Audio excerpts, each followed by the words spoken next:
Hello student, कैसे हैं आप। उम्मीद है थंबनेल और टाइटल दोनों से आपने आइडिया लगा लिया है कि आज हम किस पॉइंट पर बात करने वाले हैं। तो अभी हाल ही में जो वैकेंसी आई है हाई कोर्ट, कौन सी, राजस्थान हाई कोर्ट में सिस्टम असिस्टेंट की, तो नोटिफिकेशन का वीडियो हम लोगों ने ऑलरेडी अपलोड कर दिया था। उम्मीद है आप लोगों ने फॉर्म अप्लाई कर दिया होगा।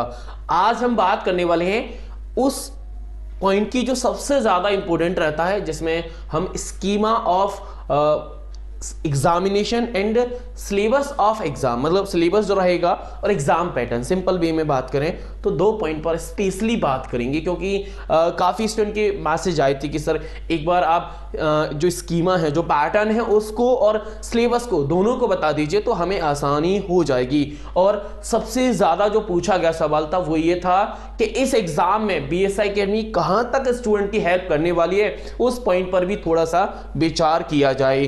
तो उसी पॉइंट पर हम जाते हैं और मैंने इस चीज को ध्यान में रखते हुए राजस्थान हाई कोर्ट का सिस्टम असिस्टेंट एग्जाम के लिए जो अभी हम लोग बात कर रहे हैं उसके लिए एक स्पेशल बैच बनाया है। उसमें आप रजिस्ट्रेशन कर सकते हैं। बैच के कुछ डिटेल है जिसमें हम कंप्लीट सिलेबस को वीडियो क्लासेस के माध्यम से प्रोवाइड कराएंगे, मतलब कंप्लीट करेंगे।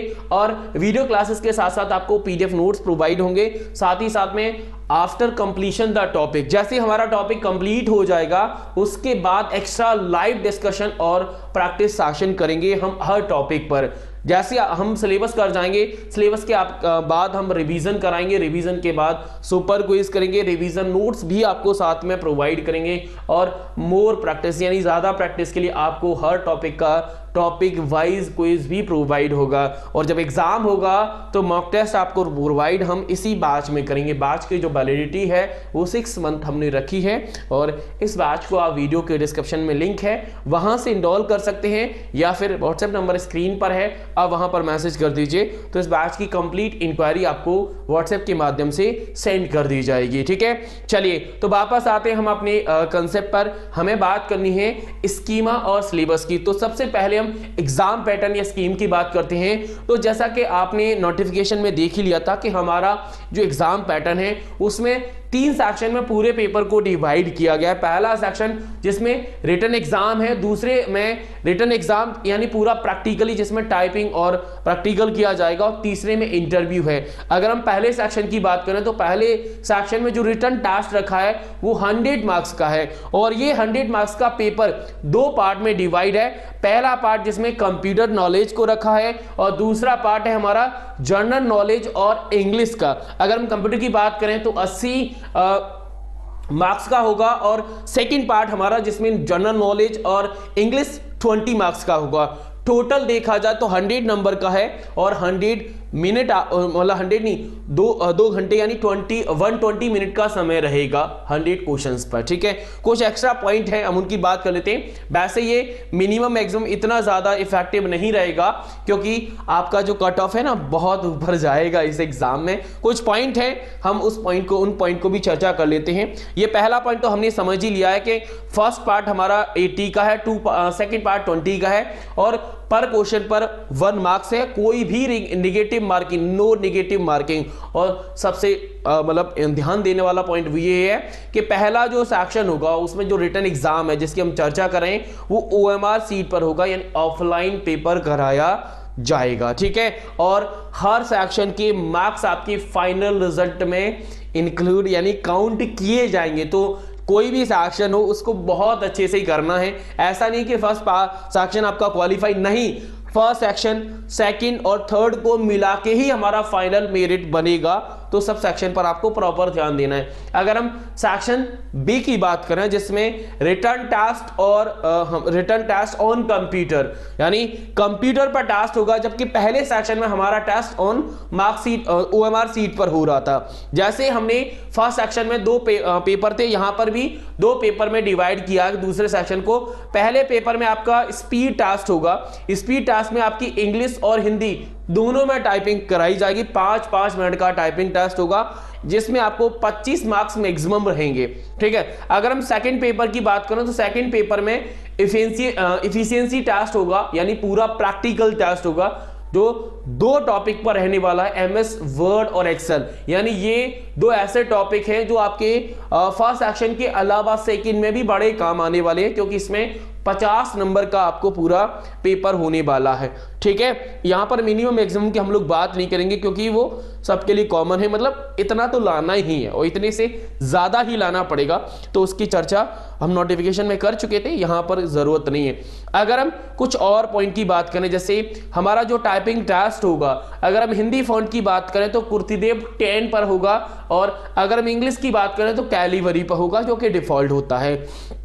ठीक है, साथ ही साथ में हमारी जो लैंग्वेज है वो डुअल में रहेगी, यानी आपको 8000 की डिस्क्रिप्शन पर आवर्स कंप्यूटर पर मिनिमम स्पीड निकालनी है, ये तो मिनिमम स्पीड चाहिए ही चाहिए। ठीक है, दूसरा जो इफिशियंसी टास्क होगा वो डेटा प्रोसेसिंग सॉफ्टवेयर पर होगा। वो डेटा प्रोसेसिंग आगे हम सिलेबस में बात करेंगे कि डेटा प्रोसेसिंग में हमारे पास सॉफ्टवेयर कौन सा है। वैसे आप इफिशियंसी में जो टॉपिक लिखे उनसे आप समझ गए होंगे, एमएस वर्ड और एक्सेल, इन दोनों सॉफ्टवेयर पे काम कराया जाएगा। क्या रहेगा उसमें? Different फार्मूलेज, formatting of text, paragraph, page and table, page table चाहे तो हमारा वर्ड में हो, एक्सेल में हो, और हमारे फॉर्मेटिंग लेटर पे कराएं या प्रॉपर मेथड करें, ये सारी चीजें रहने वाली। यानी प्रॉपर तरीके से आपको एमएस वर्ड में चाहे लेटर बनाने की बात हो या पैराग्राफ की फॉर्मेटिंग की बात हो, टास्क की फॉर्मेटिंग की बात करो, ये सारी चीजें आपको आनी चाहिए। और यही चीज अप्लाई होती है हमारे एक्सेल में, लेकिन एक्सेल में फॉर्मूलेज का यूज होता है तो फॉर्मूला भी पूछा जाएगा। ठीक है भाई, अगर हम सेक्शन सी की बात करें तो सेक्शन सी में आपका पर्सनल इंटरव्यू होगा, जो कि 20 नंबर का रहने वाला है। जैसे फर्स्ट सेक्शन 100 का, सेकंड सेक्शन 80 का, और सेक्शन सी हमारा रहेगा 20 का, टोटल 200 का हो जाता है। लेकिन यहां पर पॉइंट ये है कि रिटन एग्जाम और टाइपिंग टेस्ट हमारा रिटन ये होने के यानी सेकंड होने के बाद जो हमारे SC ST वाले स्टूडेंट हैं उन्हें मिनिमम 40 नंबर, ठीक है ना, और अगर हम बाकी कैटेगरी की बात करें तो आपको 45% इतने नंबर तो लाना ही है। और इतने अगर हम कैंडिडेट बनाएं, मतलब लिस्टिंग बनाएं, तो 3 टाइम ऑफ वैकेंसी, जितनी टाइम की वैकेंसी आपको पता है 230 वैकेंसी, उसका 3 टाइम इंटरव्यू के लिए सेलेक्ट किया जाएगा। लेकिन एक पॉइंट यहां पर यह भी है कि अगर किसी स्टूडेंट के मार्क्स सेम है तो उसे भी इंक्लूड किया जाएगा। और जैसा मैंने बता दिया है कि तीनों सेक्शंस का, यानी तीनों जो स्टेज है ना आपकी, पहला रिटन टेस्ट जो कि OMR सीट पर होगा, दूसरा टाइपिंग और आपका इफिशियंसी टेस्ट जो कि कंप्यूटर पर होगा, तीसरा इंटरव्यू, सबके मार्क्स को इंक्लूड करके फाइनल रिजल्ट बनेगा। ठीक है, अब हम दूसरे पॉइंट पर जाते हैं जिसमें हमें सिलेबस की बात करनी है। अगर हम सिलेबस की बात करें तो सिलेबस सेकंड, अगर हम इफिशियंसी की, क्योंकि सिलेबस देखा जाए तो फर्स्ट सेक्शन में और दूसरे सेक्शन में ही जरूरी है, तो पहले हम फर्स्ट सेक्शन की बात कर लेते हैं। और पहले सेक्शन में हमने पेपर को 2 पार्ट में डिवाइड किया है। पार्ट ए जिसमें कंप्यूटर नॉलेज है, 80 नंबर का है। अगर हम इस 80 नंबर की यूनिट को देखें तो कौन कौन सी यूनिट है, यानी कंप्यूटर का ओवरव्यू है, डेटा रिप्रेजेंटेशन है, इंट्रोडक्शन टू ऑपरेटिंग सिस्टम है, डेटा प्रोसेसिंग है, data communication and network topology है, इंटरनेट ऑफ थिंग यानी IoT है, और वेब डिजाइनिंग। ठीक है, लास्ट है प्रोग्रामिंग एंड प्रॉब्लम सॉल्विंग। ये है मेजर यूनिट। अगर हम इनके अंदर जाएं, जैसे अगर मैं बात करूं कि ओवरव्यू कंप्यूटर में क्या क्या आएगा, तो कंप्यूटर का जो इतिहास है, कंप्यूटर के जो एप्लीकेशन है, कंप्यूटर के जो हार्डवेयर है, सॉफ्टवेयर है, या फिर बोला जाए कि जो CPU है, इनपुट है, आउटपुट है, मेमोरी है, स्टोरेज है, या सॉफ्टवेयर है, एप्लीकेशन है, यूटिलिटी है, सिस्टम है, ये सारी चीजें इसी में आएंगी पहले में, यानी ओवरव्यू कंप्यूटर में। अगर हम डेटा रिप्रेजेंटेशन की बात करें तो डेटा रिप्रेजेंटेशन में आपका नंबर सिस्टम रहेगा, बाइनरी, डेसिमल, ऑक्टल, हेक्सा, ये सब पूछे जाएंगे। और कोड पूछे जाएंगे, American standard code for Unicode, BCD, grey code, ठीक है ना, ये सारे कोड इसी में इंक्लूड किए गए हैं। साथ ही साथ में कॉम्प्लीमेंट, नंबर का कॉम्प्लीमेंट, एडिशन कैसे करते हैं, सब्ट्रैक्शन कैसे करते हैं, ओवरफ्लो कैसे होता है, फ्लोटिंग पॉइंट कैसे निकालते हैं, ये सारी चीजें हमारे डेटा रिप्रेजेंटेशन में रहती हैं। नेक्स्ट तीसरा पॉइंट है इंट्रोडक्शन टू ऑपरेटिंग सिस्टम। अब ऑपरेटिंग सिस्टम में आपको पता है कि जब हम सिस्टम सॉफ्टवेयर बढ़ते हैं तो वहां पर ऑपरेटिंग सिस्टम आता है, लेकिन ऑपरेटिंग सिस्टम हमारा डेस्कटॉप पर, लैपटॉप लैपटॉप पर, मोबाइल पर, टैबलेट पर कैसे क्या अलग अलग जो बेसिक टर्म है उनके बारे में पूछा जाएगा। और ऑपरेटिंग सिस्टम में विंडोज को रखा है, कमांड प्रॉम्प्ट यानी डॉस है, लाइनक्स, ये तीन मेजर तरीके से पूछे जाएंगे। सबसे ज्यादा पूछा जाएगा हमारा विंडोज, क्योंकि ज्यादा यूज में वही आता है। विंडोज में क्या क्या, विंडोज की डिफरेंट वर्जन कौन कौन से हैं, विंडोज के एलिमेंट की बात करें, यूजर इंटरफेस की बात करें, टास्क बार है, आइकॉन है, शॉर्टकट है, हमारा सिंपल सेटिंग है, माउस है, माउस की प्रॉपर्टीज है, डेट एंड टाइम, इनका फाइल मैनेजमेंट है। अगर हम बात करें कि सिस्टम के जो टूल है, क्या तो हम डिस्क क्लीनअप की बात करें, डिस्क डिफ्रैगमेंटर की बात करें, नोटपैड है, पेंट है, वर्ड पैड है, इन सब के बारे में पूछा जाएगा विंडोज में। कमांड प्रॉम्प्ट में आपको पता है कमांड प्रॉम्प्ट में कमांड आती है, इंटरनल है, एक्सटर्नल है, इन सब के बारे में, डायरेक्टरी फाइल है, सबके बारे में पूछा जाएगा।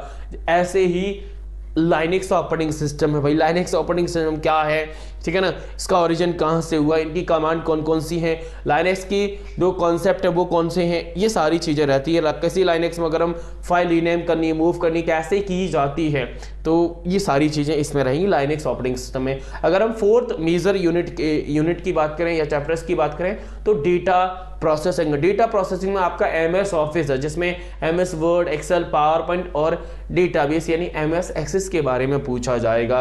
वहीं अगर हम यूनिट नंबर 5 की बात करें, data communication and network topology, यानी बोला जाए पूरा का पूरा हमारा नेटवर्क है। नेटवर्क में आपको पता है नेटवर्क का टाइप हो गया, नेटवर्क के जो डिवाइसेस हो गई, टोपोलॉजी हो गई, ट्रांसमिशन मीडिया होगा, ट्रांसमिशन मोड हो गए, नेटवर्क सिक्योरिटी लेयर हो गई, ये सारी चीजें आपको इसी डेटा कम्युनिकेशन और नेटवर्क टोपोलॉजी के अंदर रखी गई हैं। वहीं अगर हम बात करें इंटरनेट ऑफ थिंकिंग यानी आईओटी और वेब डिजाइनिंग, वेब डिजाइनिंग में आपको पता है HTML, CSS और जावास्क्रिप्ट तीनों की चर्चा होगी। और अगर हम इंटरनेट थिंकिंग की बात करें तो ईमेल कैसे करते हैं, ई कॉमर्स क्या होता है, सर्च इंजन क्या है, वेब पोर्टल क्या है, वेब ब्राउजर क्या है, SEO क्या है, ये सारी चीजों की चर्चा इसमें होगी। अगर हम लास्ट की बात करें तो लास्ट है प्रोग्रामिंग एंड प्रॉब्लम सॉल्विंग। तो प्रोग्रामिंग के तौर पर आपके प्रिंसिपल पूछे जाएंगे और प्रोग्रामिंग टेक्निक की बात होगी। और प्रोग्रामिंग लैंग्वेज में आपके सी रखा है, सी के अलावा जो ऑब्जेक्ट ओरिएंटेड प्रोग्रामिंग लैंग्वेज है जिसमें हमारा C++ और जावा, इन दोनों की बात होगी। ठीक है, तो ये है फर्स्ट पार्ट का सिलेबस जो कि जिसमें कंप्यूटर को हमने कवर किया है। और जो सिलेबस मैंने डिस्कस, जो बैच आपको बताया, उस बैच में हम कंप्यूटर के सिलेबस को ही डिस्कस करेंगे। बाकी जो दूसरा पार्ट है जिसमें जनरल नॉलेज और इंग्लिश है, इन दोनों के सिलेबस को हमारा जो बैच मैंने आपको बताया था उसमें हम इंक्लूड नहीं कर रहे हैं। अगर हम दूसरे पार्ट में जाते हैं जो कि 20 नंबर का है, उसमें जनरल नॉलेज में 3 चीजें, current affairs, geography and natural resources और राजस्थान का हिस्ट्री एंड कल्चर्स, ये जनरल नॉलेज है। वहीं अगर आप इंग्लिश में जाएंगे तो इंग्लिश में सिलेबस बढ़ जाता है, जिसमें सेंटेंस और सेंटेंस का सीक्वेंस रहता है, वॉइस है, वॉइस में एक्टिव वॉइस दोनों आते हैं, नरेशन आपको पता है डायरेक्ट और इनडायरेक्ट आता है, फॉर्मेशन ट्रांसफॉर्मेशन ऑफ सेंटेंस है, यूज ऑफ आर्टिकल्स है, डिटर्मिनेशन है, प्रपोजिशंस है। साथ ही साथ में अगर हम बात करें वर्ब एग्रीमेंट है, डिग्री एंड एडजेक्टिव है, वर्ड जो रॉन्ग स्पेलिंग वाले क्वेश्चंस आते हैं वो है, एंटो है, सिनोनिम्स है, वन वर्ड सब्स्टिट्यूशन है, प्रीफिक्स है, सफिक्स है और लास्ट में इडियम एंड फ्रेजेस हो जाती हैं। तो ये इंग्लिश का सिलेबस है। लेकिन मैंने आपको स्टार्टिंग में बताया कि जो बैच हम लोगों ने किया है वो कंप्यूटर का ही है। साथ ही साथ में ये तो रहा सिलेबस हमारे फर्स्ट सेक्शन का। अगर हम दूसरे सेक्शन की बात करें जिसमें हमारे टाइपिंग के अलावा इफिशिएंसी टेस्ट है, इफिशिएंसी में आपके 2 मेजर टॉपिक है जैसे वर्ड और एक्सेल, स्पेशली आपको प्रैक्टिकल बेस पर सीखना होगा। यानी टेबल कैसे बनाते हैं, टेबल में फॉर्मेशन कैसे करते हैं, टेबल में कंटेंट ऐड कैसे किया जाता है, टेबल के लेआउट कैसे चेंज होते हैं, या फिर पेज की बातें आती हैं, तो वो सारी चीजें आपको सीखनी होती हैं स्टेप बाय स्टेप। इसके लिए मैंने कंप्लीट बैच बनाया है, लेकिन ये बैच सिर्फ और सिर्फ कंप्यूटर के सिलेबस को कंप्लीट करेगा। इसमें हम इंग्लिश और राजस्थान यानी जो जनरल नॉलेज है उसके कंटेंट को कवर नहीं कराएंगे। अगर आपको लगता है कि आपको कंप्यूटर में दिक्कत है, आपको कंप्यूटर का कंटेंट चाहिए, प्रैक्टिस करनी है, तो ये बैच आपके लिए है। लेकिन इसमें हम वीडियो क्लासेस के फॉर्म में राजस्थान का जो जनरल नॉलेज है उसको प्रोवाइड नहीं करेंगे। एज अ PDF नोट से आपको इंग्लिश और जनरल नॉलेज दोनों का कंटेंट प्रोवाइड कर दिया जाएगा, वीडियो में नहीं रहेगा। ये स्पेशल पॉइंट है, याद रखना। बाकी अगर आपको कोई और क्वेरी चाहिए तो नंबर आपकी स्क्रीन पर है, आप कॉन्टेक्ट कर लीजिए। और इस एग्ज़ाम के लिए हम कुछ यूट्यूब पर प्रैक्टिस सेट भी लेके आएंगे, जिससे आपको एक आइडिया हो जाएगा कि इस एग्ज़ाम में पर्टिकुलर टॉपिक का कितना लेवल रह सकता है। क्योंकि हमारा क्या होता है कि जब राजस्थान, जैसे हमारी एमपी में भी काफ़ी वैकेंसीज आई थी हाई कोर्ट के अंदर, तो हाई कोर्ट में जब वैकेंसी आती है तो अक्सर जब हम किसी एग्ज़ाम की तैयारी करते हैं तो दो मेन चीज़ें मानी जाती हैं, उस एग्ज़ाम का सिलेबस और दूसरा प्रीवियस क्वेश्चन। अब आपको पता है हाई कोर्ट में काफ़ी पोस्ट ऐसी होती है जिसमें एग्ज़ाम ही पहली बार हो रहा है, उसके PYQs आप कहाँ से लाओगे? तो उसके लिए आपको एक्सपेक्टेड क्वेश्चन की मदद लेनी होती है। इन एक्सपेक्टेड क्वेश्चन में आपको यह पता चल जाता है कि पर्टिकुलर जो सिलेबस दिया है उसके आधार पर जो टॉपिक पूछा है उसका ट्रेंड आज क्या चल रहा है। हम अगर पुराने ट्रेंड के आधार, पुराने लेवल पे प्रैक्टिस करके जाएंगे तो हो सकता है वो एग्जाम में ना मिले, लेकिन आज ट्रेंड कहां पर पहुंच गया कंप्यूटर में वो ज्यादा जरूरी है। तो उसके लिए भी हम प्रैक्टिस सेशन करेंगे, उसका अपडेट भी आपको यूट्यूब चैनल पर मिल जाएगा। बस आप चैनल सब्सक्राइब कर लेना, वीडियो अच्छा लगा है तो लाइक कर देना। मैं लेता हूं इस वीडियो से विदा, मिलूंगा अगले वीडियो में, तब तक के लिए थैंक यू, शुक्रिया, राधे राधे।